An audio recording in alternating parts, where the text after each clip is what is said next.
Hey everybody, I'm Dan McClellan. I'm a scholar of the Bible and religion. Let's take a look at a video.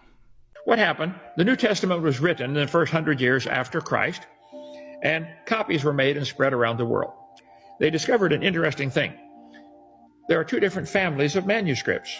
So the manuscript families framework is pretty outdated, but it developed as scholars noted that there were specific readings that tended to concentrate within specific groups of manuscripts.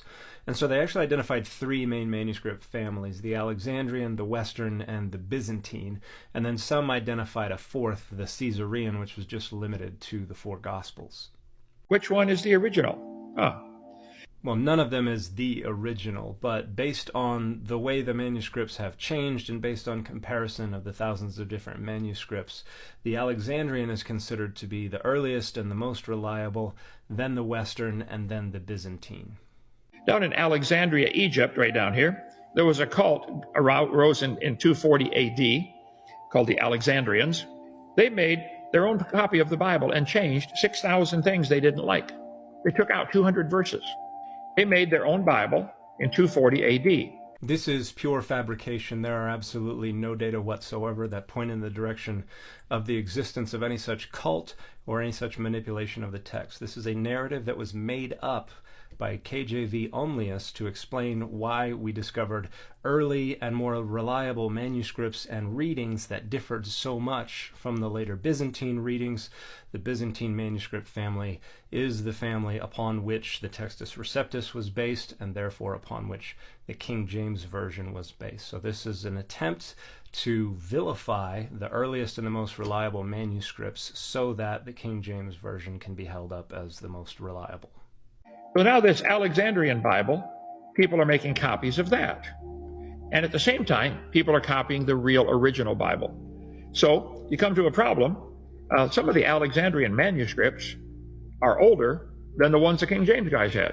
That doesn't mean they're better, it just means they're older. So Westcott and Hort came along in 1875, and they took the Alexandrian manuscript, and the argument was, hey, these three copies are older, therefore they must be better.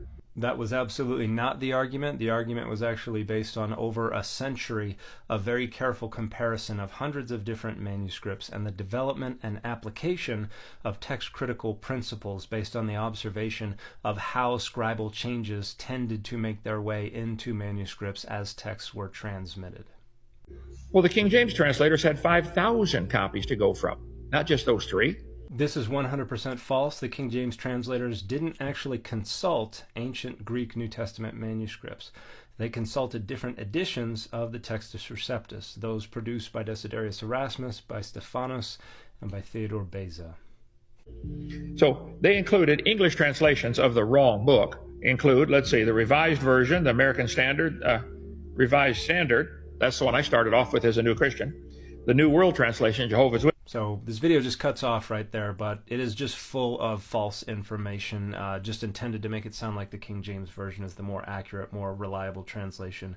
And the simple fact of the matter is that hundreds of scholars over several generations have worked tirelessly to try to come to a better understanding of what all these different variant manuscripts mean, and the absolutely overwhelming consensus is that the text as we have reconstructed it now, what we now refer to as the critical text of the New Testament, is far more accurate and far more representative of the earliest state of the New Testament as we can reconstruct it. So modern translations are far more reliable than the King James Version.